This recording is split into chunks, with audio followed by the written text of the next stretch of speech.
오는 9월 9일 설립 45주년을 맞는 대한예수교 장로회 백석총회. 민족 복음화를 열망했던 장종윤 설립자가 1978년 백석총회의 전신인 대한예수교 장로회 복음총회를 세운 지 45년 만에 백석총회는 현재 9,725개 교회 200만 명이 넘는 교인이 속한 대형 교단으로 성장했다. 비교적 짧은 역사에도 놀랄만한 성장을 이룰 수 있었던 이유는 무엇일까? 또 우리나라에서 이 신앙생활을 가지고 예수 그리스도의 생명으로다가 세계적으로 복음을 선포할 수 있다. 우리가 그것을 세계를 영혼 구원하는데 앞장설 수 있는 백석총회가 될 수 있다. 실천적 신앙을 강조하는 개혁주의 생명신학과 연합정신으로 한국교회 주요 교단으로 성장한 백석총회. 오늘 한국교회를 논한 날씨는 백석총회가 걸어온 은혜와 기적의 45년을 돌아보고 개혁주의 생명신학으로 민족 복음화와 세계 선교를 위해 감당해야 할 앞으로의 사명과 비전은 무엇인지 함께 논해본다.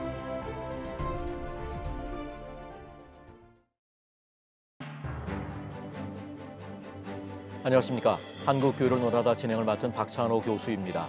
대한예수교 장로회 백석총회는 올해 45주년을 맞아 다양한 기념 행사를 이어오고 있는데요. 대미를 장식할 기념대회를 바로 내일 앞두고 있습니다. 9월 9일에 개최합니다.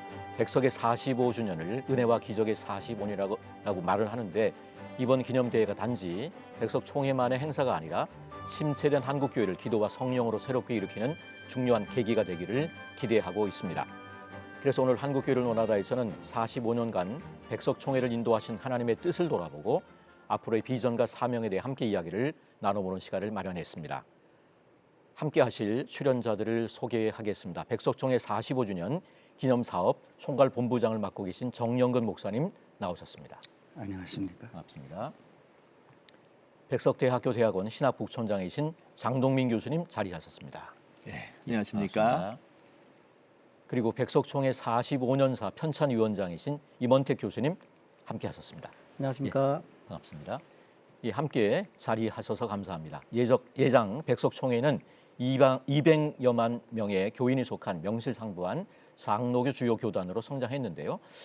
먼저 정영근 목사님께서 백석총회에 대해 간단히 소개해 주시면서 오늘 이야기를 열어가면 좋겠습니다. 예, 저희 백석총회는 1978년 9월 11일 지금부터 45년 전입니다. 아주 초라하게 출발을 했습니다. 그 2년 전에 우리 세평에 시작된 대한복음신학교 이것이 모체가 되었고 거기서 출발한 것이 우리 백석총회입니다. 장종일 목사님이 시작한 이 신학교를 중심해서 복음총회가 만들어졌고 또 1981년도에는 합동진리총회로 또 82년도에는 진리연합으로 83년도에는 합동정통으로 이름을 바꾸면서 지속적인 연합을 추진했습니다. 뿐만 아니라 우리 장종인 목사님이 받은 연합에 의한 성장이 필요하다는 이 사명감 때문에 꾸준히 연합을 이루어가면서 2009년도에는 백석총회라 하는 지금의 이름을 가지게 됐습니다. 지난해 11월 달에는 1160교회가 가입을 했고 또 금년 6월 달에는 2215개 교회가 우리 백석총회에 영입이 됐습니다. 그래서 우리 백석총회 소속 교회는 9,725개가 됐고요. 거의 만 교회. 예, 그렇습니다. 이제 만 교회 조금 이제 미달하지요. 그래도 참 대단한 이제 성장을 이루었습니다. 그리고 우리 총회는 어떤 해외 선교사나 또는 다른 이제 단체의 도움이 없이 자생으로 만들어진 총회라고 하는 그런 특징도 가지고 있죠. 이것이 전적으로 하나님의 크신 은혜다 이렇게 생각이 됩니다. 이는 한국교회가 분열을 거듭하는 이 상황 속에서 성경의 가르침인 순종하자 하는 그런 의미의 조건이 없는 하나가 되자 하는 일에 우리 장 총회장님이 앞장을 쓰셨고 거기 온 총회원들이 마음을 모아준 결과가 오늘의 백석이 있다 이렇게 말할 수 있습니다. 예, 문화체육관광부가 발표한 2018년 한국 종교 현황을 보면 우리나라 개신교 교단만 370여 개라고 하는데요. 지금도 교단 분열이 진행 중이라고 볼 수 있습니다. 그런데 45년 전에 복음총회로 시작한 말씀하신 것처럼 복음총회가 백석총회가 연합정신으로 크고 작은 통합을 통해 현재 모습으로 성장했는데 지난 45년의 역사 임원택 교수님께서 간단히 정리해 주시면 좋겠습니다. 오늘날 백석학원의 모체라고 할 수 있는 대한복음신학교가 설립된 것이 1976년입니다. 그래서 학생들이 몰려와서 공부를 하는데 문제는 이 졸업한 학생들이 일할 교회가 없는 겁니다. 왜냐하면 그 전에 있던 기성 교회들에서 받아주지 않는 겁니다. 그래서 대한복음신학교에서 공부한 학생들이 졸업해서 나가서 일할 교회를 교회가 필요해서 그래서 대한예수교 장로회 복음총회가 1978년에 설립됩니다. 그런데 안타깝게도 또 그 작은 총회라는 이유로 심지어 신학 정체성까지 트집을 잡는 그런 아픔을 겪으면서 그것을 또 문제를 풀기 위해서 당시 합동 비주류 측에 비주류과 연합을 합니다. 연합을 하는데 또 이렇게 정말 그 원치 않는 일이 벌어지는데 그 얼마 지나지 않아서 합동 비주류가 또 분열의 조짐을 명확하게 보이니까 그래서 그 다시 독자 노선으로 돌아갔고요. 그 후로는 규모는 좀 작지만 교회 연합의 의지가 분명한 그런 교단들과 연합하는 그런 운동을 계속했습니다. 이런 교회 연합 운동 그리고 백석대학교를 위시한 백석학원의 지속적인 성장을 통해서 오늘날 백석총회가 이렇게 있게 되었습니다. 이 한국 교회 안에서 백석총회의 위상, 또 백석총회의 존재의 의의에 대해서 장동기 교수님께서 한번 말씀해 주시면 좋겠습니다.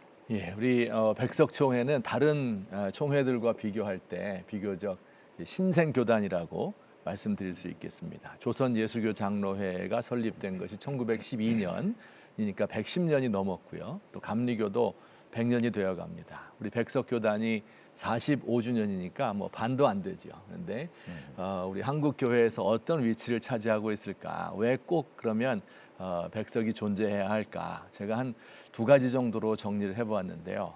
우선 첫 번째는 지금 다들 말씀하신 것처럼 지속적으로 타 교단과 연합을 추구한다는 이런 특징을 가지고 있어요.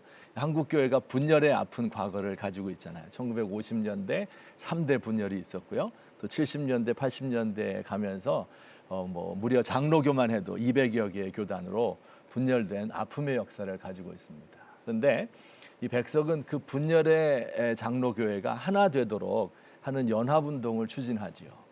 이 초창기에도 연합으로 시작했지만 그 뒤에도 지금부터 약 10년 전에 크고 작은 장로교 교단들과 통합을 시도해서 10년 동안 14개 교단과 통합을 이루었고 그 결과 이제 9,700여 교회의 큰 교단으로 발전한 것입니다. 이 사람들이 이제 입버릇처럼 한국교회 분열을 논하면서 이거 질타하고 비판하잖아요.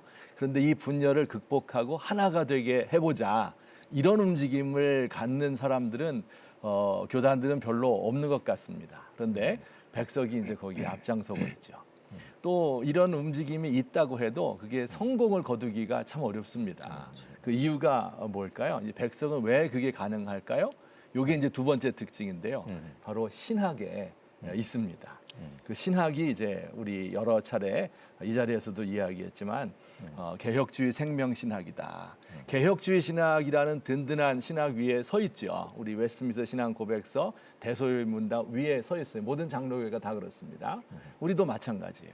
그런데 그 교리적이며 신학적인 차이를 논하고 이런 것보다 더 중요한 것이 그 안에 있는 정신, 예수님의 생명, 그리스도의 영, 이게 이 살아 움직일 때 예수님의 마음을 갖잖아요. 예수님의 마음은 통합하자는 거잖아요. 그래서 이 통합이 가능하게 되는 것입니다. 한 번은 우리 통합을 맨 앞장서 추진하는 총회장님이 통합하다 보면 늘 문제가 되는 게 교단의 명칭, 그다음에 역사, 뭐 회기 이런 게 이제 제일 문제가 되잖아요. 누가 정통성을 가지느냐, 누가 이런 정통성을 거겠죠? 가지냐 이거니까 그때 이렇게 이야기하신 게 제가 뚜렷하게 기억이 나요. 아니 우리가 구원받은 것만도 감사하고 주의 종이 돼서 교회를 섬기는 것만 해도 하나님이 주신 큰 은혜인데 역사가 무슨 의미가 있고 죽어서 천당 가면 그게 다 이름이 무슨 명칭이 무슨 의미가 있느냐. 줄 거 다 내어주자. 이렇게 이야기한 적이 있습니다. 이것이 이제 통합을 가능하게 하는 정신이다. 이렇게 저는 생각하고 있습니다.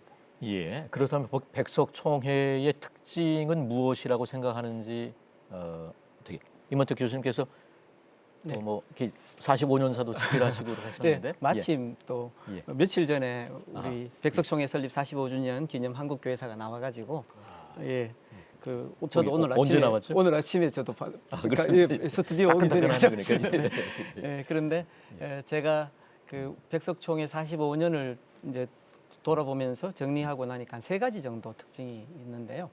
제일 먼저가 복음 전파의 열정입니다. 복음 전파의 열정이라고 그 말씀을 드리면 이런 생각을 하실 텐데 아니 성도고 또 목회자고 교회면 다 복음을 전해야 되는데 무슨 특별한 그게 있느냐. 그 문제는 항상 그러한가가 문제인 것 같습니다. 사실 이 백석총회의 자매 학교라고 할 수 있는 백석대학교가 1994년에 이렇게 종합대학교로 이렇게 출발을 해서 성장 발전할 무렵에 채플과 성경 교육을 축소하자는 그런 이제 주장들이 있었습니다. 그것도 이제 함께 일하는 분들이 그렇게 가까운 분들이 주장을 하니까 그 이유가 뭐냐 하면 명문사학이 되기 위해서는 채플과 이 성경 교육 시간을 줄여야 된다는 겁니다. 그러면서 앞에 100여 년 전에 이미 시작한 그런 그 대학들, 제가 굳이 명칭을 들지 않겠습니다. 근데 실제로 그런 대학들에서는 이미 채플 시간 그리고 그 성경 교육 시간을 줄이고 있다는 예를 드니까 정말 난감한 상황이 됐는데 그때 이제 총장님이신 그 장종현 총장님께서 만약에 그렇게 할 것 같으면 학교를 그때는 천안대학교였죠. 나중에 백석대학교로 이름 바뀌는데 학교를 천안시에 그냥 하도록 내어주는 게 낫지 않냐.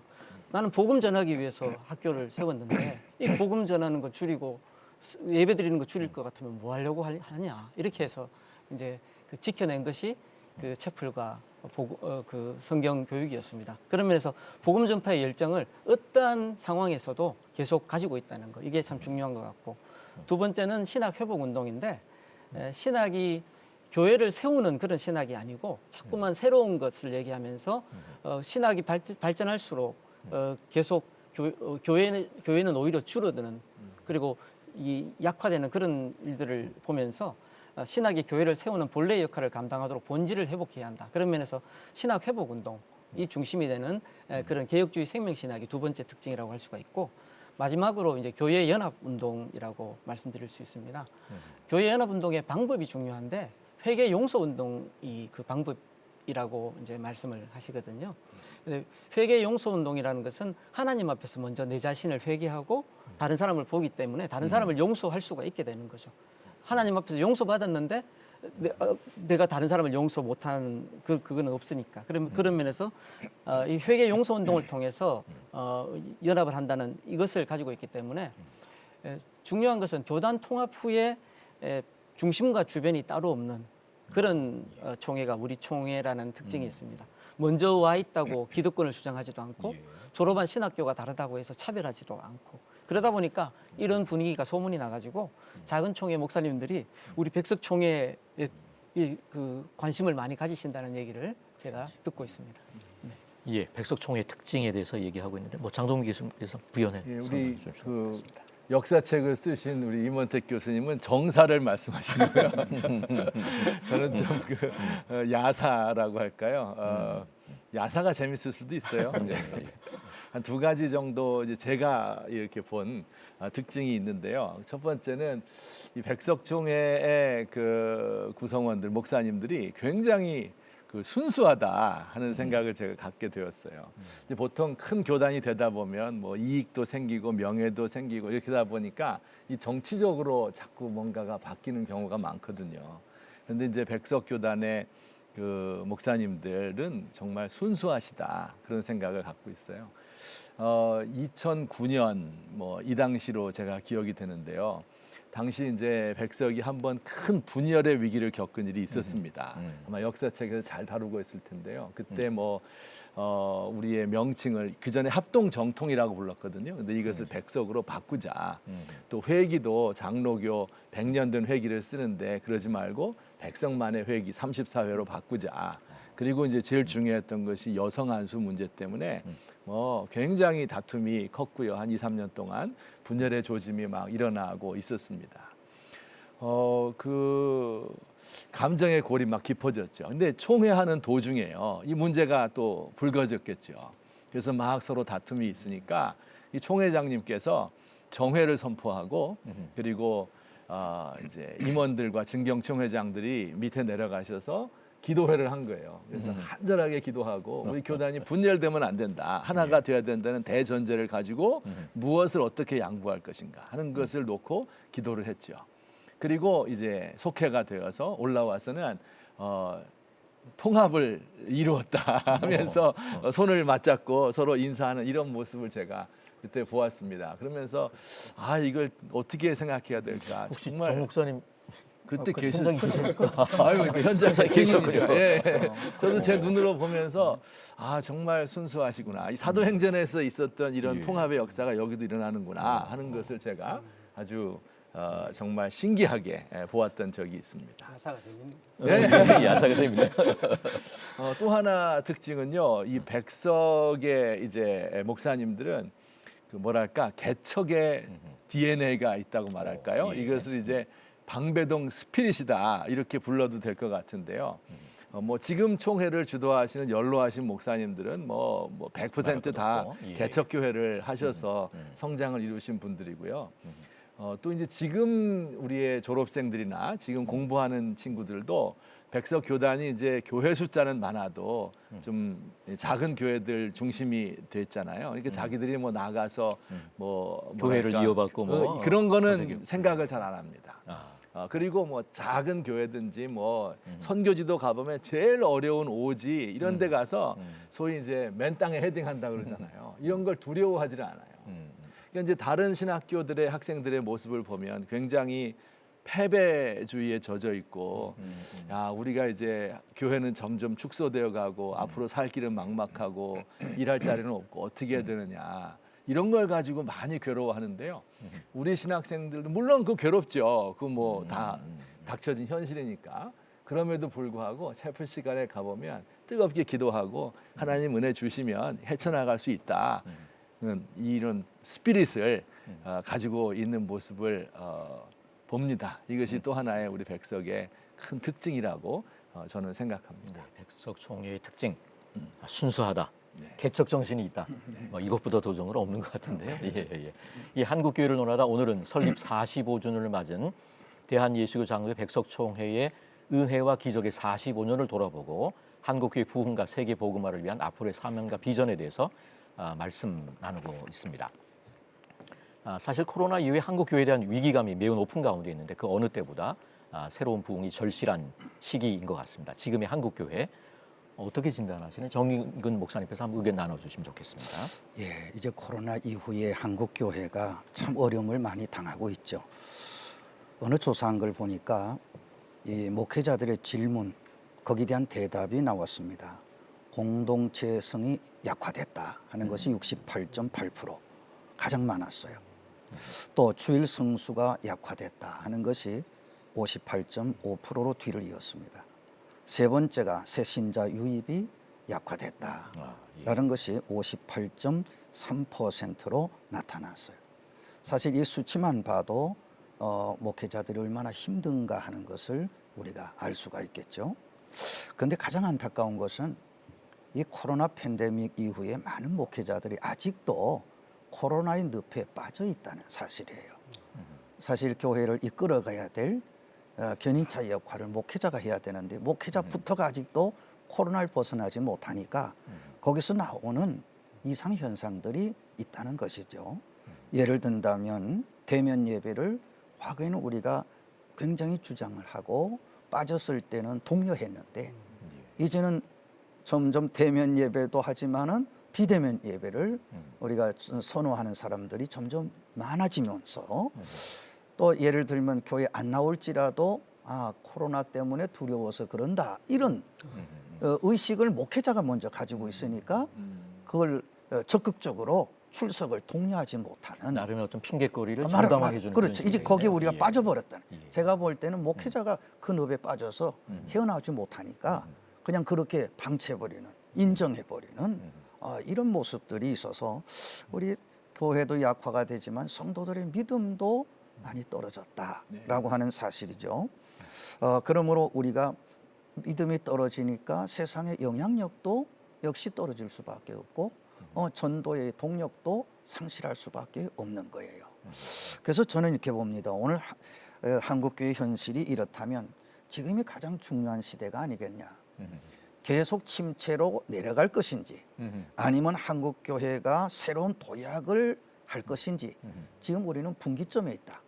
이게 조금 더 진행이 된다면 목회자들이 그 늪에서 빨리 빠져나오지 못하고 계속 몇 년을 간다면 아마 우리 한국교회는 희망이 없을 겁니다. 이젠 늪에 계속 침체로 가실 거고 지금이 위기지만 이걸 기회로 바꾼다면 예. 하나님이 새로운 은혜를 반드시 주시리라고 저는 확신합니다.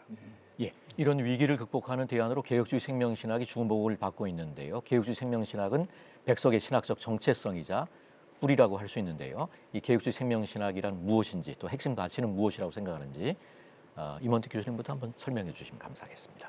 개혁주의 생명신학은 개혁주의 신학, 개혁주의와 같은 신학입니다.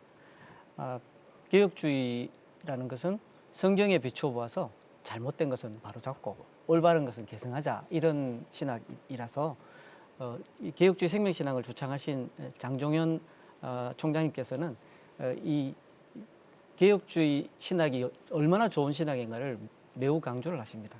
그런데 그 문제는 이 좋은 개혁주의 신학을 이 말로는 주장을 하고 또 가르치기는 하는데 실천을 안 하는 것, 이것이 이제 문제다. 이게 그런데 개혁주의 생명신학은 이 개혁주의 신학을 실천하는 운동이라 그렇게 이해할 수 있습니다. 그러면 어떻게 개혁주의를 실천하느냐? 그래서 개혁주의 생명신학에서 가장 중요한 것이 7대 실천 운동입니다.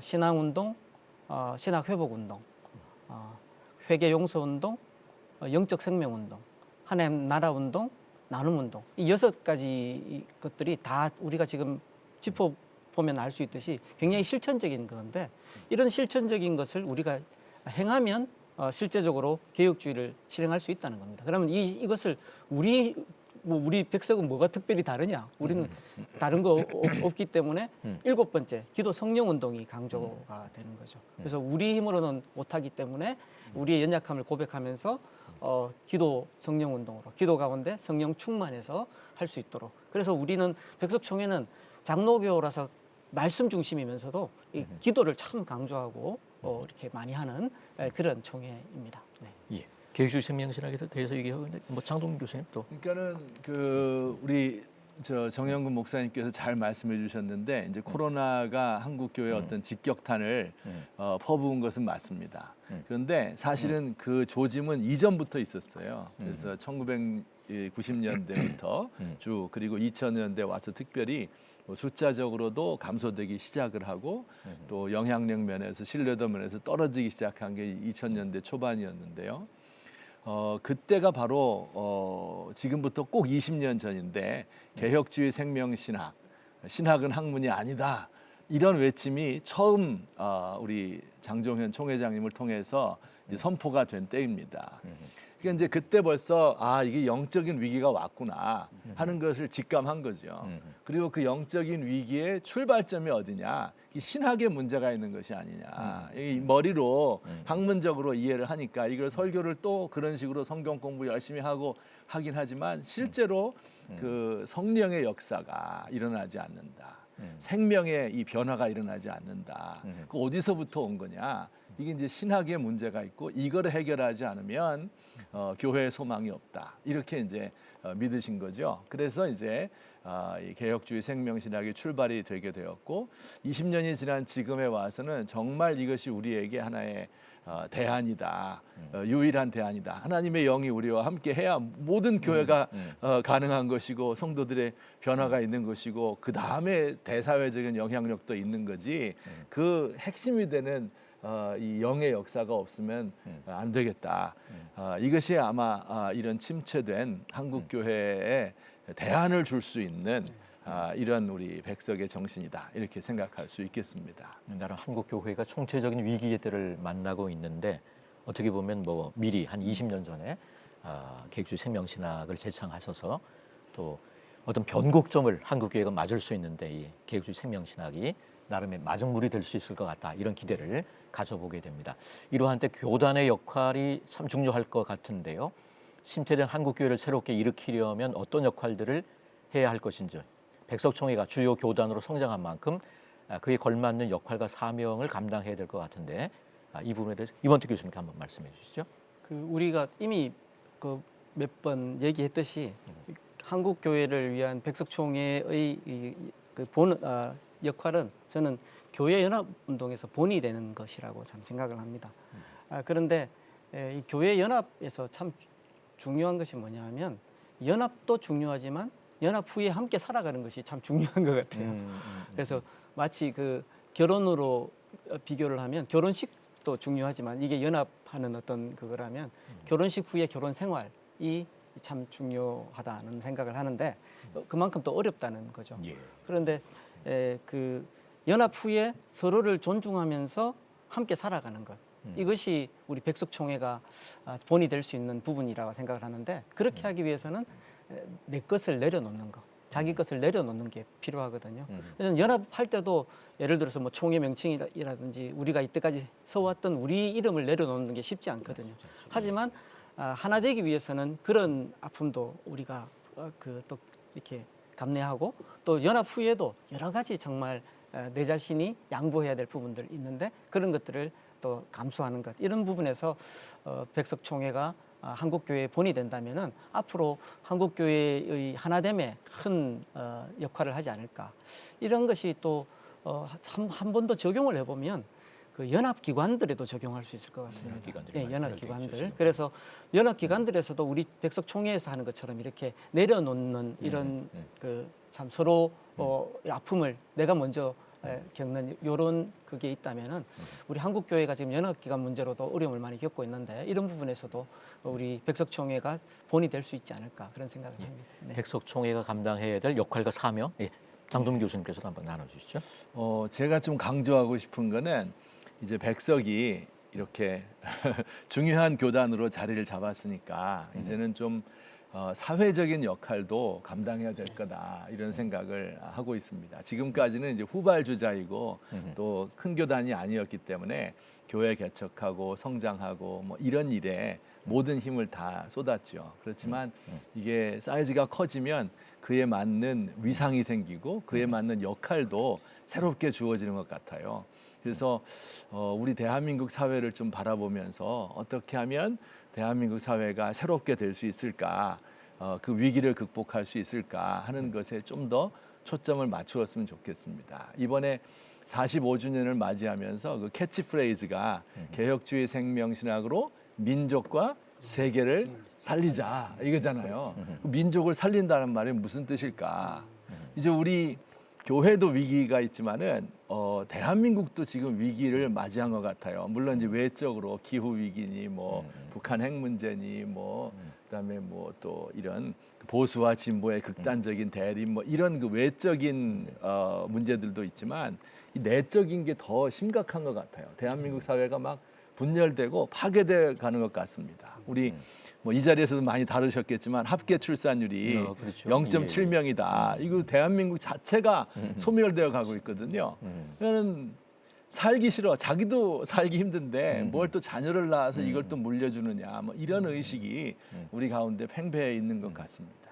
또 이제 요즘에 제일 문제가 되는 게 이제 학교에서 학교 선생님들이 시달리고 문제가 되고 그래서 교실이 붕괴가 되고 학교가 다 난리가 나고 교사들이 뭐 죽어나가고 또 거리로 뛰쳐나가고 이런 모습을 보지 않아요? 우리 학교라는 것은 대한민국 사회의 축소판이거든요. 이게 붕괴가 되면 한국 사회 전체가 다 무너지는데 이 모든 것이 내적으로 우리의 정신을 갉아먹고 있는 거예요. 그리고 그 정신의 핵심 속에는 영적인 문제가 있습니다. 이 악한 영이 대한민국 사회를 이 죽음으로 몰아가고 있는 게 죽음의 영이 지배하고 있는 겁니다. 이때 이제 생명의 복음, 이제 개혁주의 생명신학일 텐데 이 생명의 복음이 뭐 우리 교회를 통해서 전파되는 것은 물론이고 성도들이 각자 자기의 이 직업 속에 학교에 가정에 들어가서 변화된 삶을 사는 것은 물론이고 우리 총회도 지금 대한민국 전체를 바라보면서 어느 방향으로 나아가야 된다 하는 이 방향성을 제시를 해줄 수 있는 막 한쪽에 매몰되는 것이 아니라 하나님의 뜻으로 성경적인 말씀으로 방향을 제시해 줄 수 있는 그런 총회가 됐으면 좋겠다 이런 간절한 바람이 있습니다. 예, 백석총회의 미래 비전과 사명을 되새길 수 있는 그런 자리가 내일 마련되어 있는데요. 45주년 기념대회가 예정되어 있습니다. 정영균 목사님께서 기념사업 총괄본부장으로 많이 수고를 하셨는데 기념 행사의 의미와 내용에 대해서 소개를 해주시면 감사하겠습니다. 우리 45주년 이제 기념 대회를 우리가 조직을 할 때에 준비위원장으로 진경총회장 양병희 목사님을 모셨습니다. 그리고 17개 본부를 조직을 했어요. 그리고 17개 본부에서는 각자의 그 사업을 추진을 지난 한 해 동안 아주 열심히 했습니다.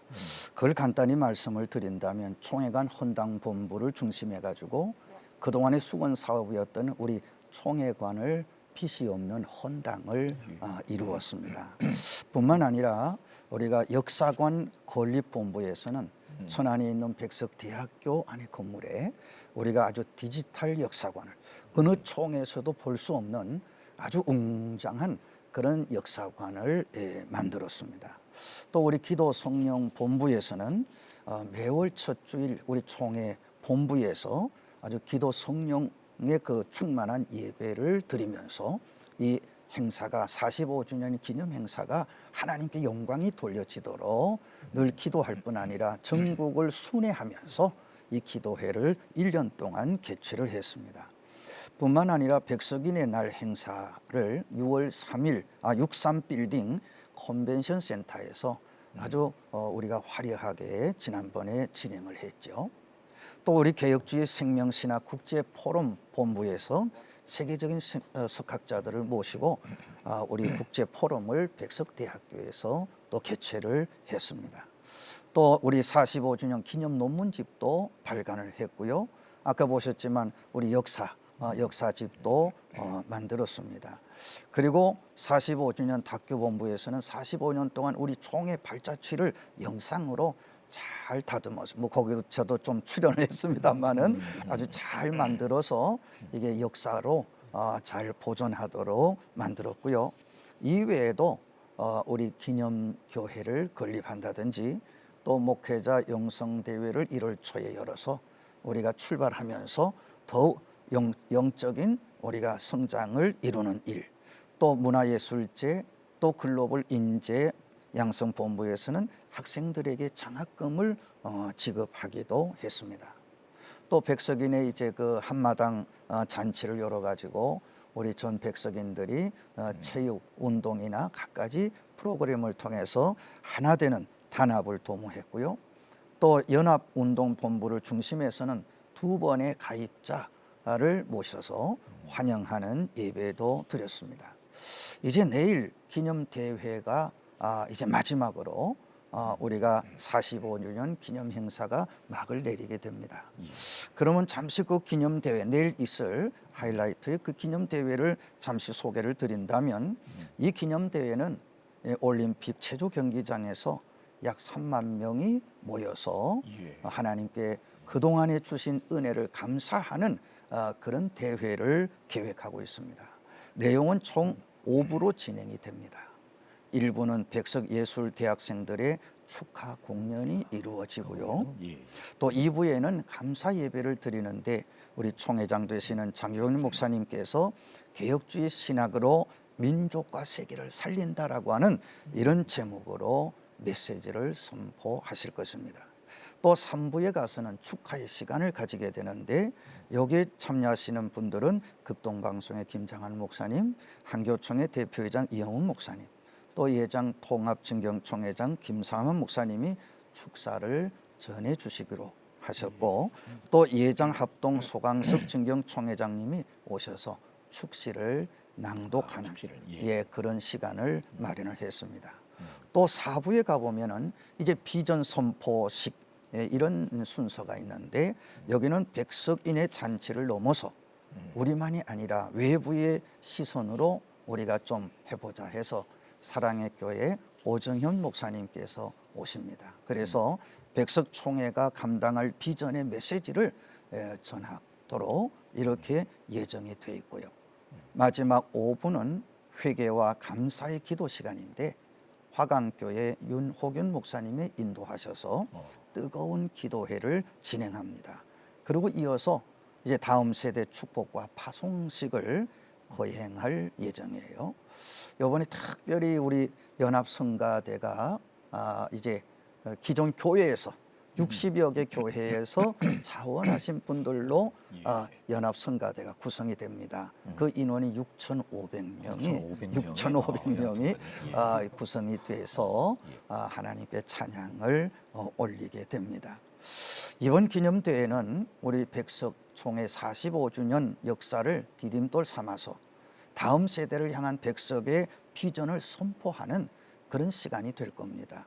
그리고 또한 우리 장조인 총회장님이 주창하신 개혁주의 생명 신학으로 생명을 잃어가는 정말 신학이 사변화되고 생명 없는 신학이 아니라 살리는 그런 신학이 되도록 우리 교회의 경종을 울릴 것이고 또 한국 교회와 우리 민족 세계 교회를 살리는 이제 출발점이 아마 되리라고 생각이 됩니다.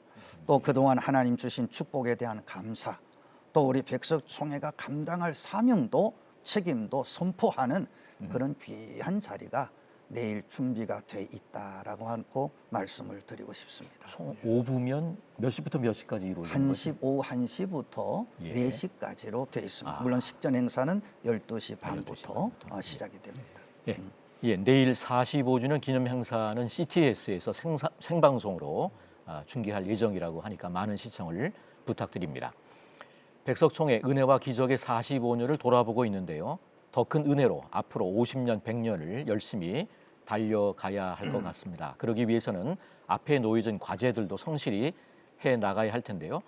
백석총회의 앞으로의 과제라면 어떤 것들이 있는지 자유롭게 의견을 나눠보면 좋겠습니다. 임원택 교수님부터 한번 나눠주시면 좋을 것 같습니다. 예, 저는 큰 행사가 있을 때일수록 우리가 본질을 기억하는 게 중요하다고 생각을 합니다. 그래서 우리 총회, 백석총회에 속한 목사님들과 성도님들이 다 함께 이 말씀 생활과 기도 생활이라는 이 가장 성도의 기본적인 이 본질적인 어떤 그것으로 돌아가서 충실할 때 그것이 우리 백석총회가 지금처럼 성장하게 하신 것도 다 말씀과 기도 가운데 성령 충만할 때 가능했던 것이고 또 앞으로도 그럴 것이기 때문에 이럴 때일수록 우리가 말씀과 기도라는 이 본질에 충실한 그런 목회자들과 성도님들이 되면 좋겠다는 생각을 합니다. 어려운 시절일수록 사실 네. 본질에 네. 충실한 게 중요하다 이런 말씀이고요. 예, 장동민 교수님께서도 백석총회 앞에 놓여진 과제 이런 부분 나눠주시면 좋을 것 같습니다. 아무래도 이제 그 한국 교회가 이렇게 어려움을 당하고 있는데 우리 백석이 이때 이렇게 45주년 행사하는 것이 뭐 행사에 그쳐서는 안 되는 거잖아요. 이것이 이제 한국 교회의 미래를 비추어 줘야 되는 것인데 이제 무엇보다 중요한 것이 다음 세대가 어찌해야 될 것이냐 하는 것이 중요하죠. 우리 보통 한국말에 씨나락이라는 말 혹시 들어보셨어요? 귀신 씨나락. 어떤 소리? 씨나락이라는 것이 뭐냐면 내년도 농사를 짓기 위해서 남겨둔 곡식이에요. 그러니까 아무리 배가 고파도 그거 이건 까먹으면 안 되는 거예요. 까먹으면 안 되죠. 이거 배고 잘지언정 이건 끝까지 지켜야 되는 겁니다. 귀신이 그거를 까먹는 거예요. 우리 백석의 젊은 목회자들 또 우리 신학생들이 그 신랄하게 해당되는 분들인 것 같아요. 그래서 이들을 위해서 투자를 하고 또 마음껏 활동할 수 있도록 자리를 마련해주고 개척을 지원해주고 이런 거. 이것이 우리가 꼭 해야 될 일이 아닌가. 우리 백석이 지난 45년 동안 정말 아무것도 없는 데서 이렇게 성장을 했잖아요. 약한 자를 들어서 강한 자를 부끄럽게 하셨는데 이제 앞으로 지금 이 위기의 시대를 맞아서 또 어떻게 해야 될까. 우리 옛날에 그 이제 최순직 목사님이라고 하는 우리 교단의 지도자 교수님께서 방배동에서 무슨 선한 것이 나겠느냐 이런 이야기를 하셔서 우리가 늘 그런 이야기를 들으면서 있었는데 선한 것이 나오죠. 나사렛에서 예수님 나온 것처럼 방배동에서 선한 것이 나오는데 이것이 한 세대에 끝나는 것이 아니어야 됩니다. 다음 세대까지 50년, 100년을 이어가려면 다른 우리 완전히 새로운 시대를 만난 거 아니에요? 위기의 시대를 만났잖아요. 여기서 어떻게 우리의 후진들을 양성하고 또 그들을 새로운 세대 지도자로 세워야 하는가 하는 것이 우리에게 남겨진 가장 중요한 이제 과제라고 생각합니다. 예, 다음 세대에 대한 관심과 과감한 투자 뭐 이런 것들이 필요하다고 생각되고요. 예, 정경 목사님께서 마무리 겸해서 백석총회 과제 말씀해 주시면 감사하겠습니다. 예, 두 분이 아주 좋은 말씀을 해주셨는데 저는 우리 목회자들의 응급 제도에 관한 것을 말씀을 좀 드리고 싶어요. 예. 지금 사실은 목회자들이 힘을 잃고 또 목회 적극적으로 나서지 못하는 이유 중에 하나가 목회 환경이 안정적이지 못하다, 불안하다. 목사님께서 지금 백석총회 예. 그 응급 이사장 유지재단 유지재단 제가 이사장을 합니다. 그러면서 유지재단 안에 우리 이거 응급 사업단이 있습니다. 그렇기 때문에 이것을 제가 이제 맡아서 이제 시작을 하게 되는데요. 이 목회자들의 그 어렵고 불안전한 이 환경을 좀 안정적으로 좀 도움을 주자. 그래서 우리가 응급인 연금 제도를 우리 장종인 총회장님께서 이제 총회관도 헌당했으니 이제 내가 할 수 있는 일이 뭐겠느냐. 우리 후배들에게 좀 안정적인 이걸 자리를 해주면 좋겠다고 주장하셔서 사실은 이걸 시작을 하게 되었습니다. 말씀하셨던 다음 세대와도 연결이 되는 예, 되죠. 당연하죠. 그래서 이제 46회부터 이게 시작이 될 건데요. 물론 이제 지금 우리 젊은 목회자, 나이 든 목회자 뭐 여러분이 많습니다. 많은데 그분들에게 다양한 그런 은퇴 후에 또 우리가 진행하면서 어려움을 당했을 때 그분들에게 혜택을 줄 수 있는 방안을 지금 연구하고 있습니다. 그래서 아마 백석총회원이란 편안한 마음으로 목회할 수 있도록 안정적인 목회할 수 있도록 우리가 적극적으로 도울 것입니다. 예. 예, 한국교회를 논하다 오늘은 백석총회 45주년을 맞아 백석총회 지난 역사와 앞으로의 사명에 대해 함께 말씀 나눠보았습니다. 은혜와 기적의 45년을 가능하게 하신 하나님께 전적으로 순종하며 헌신할 때 앞으로 계속해서 계획주의 생명신학으로 민족과 세계를 살리는 일에 귀하게 쓰임받을 것을 기대하며 오늘 순서 여기서 마칩니다. 함께해 주신 여러분 고맙습니다.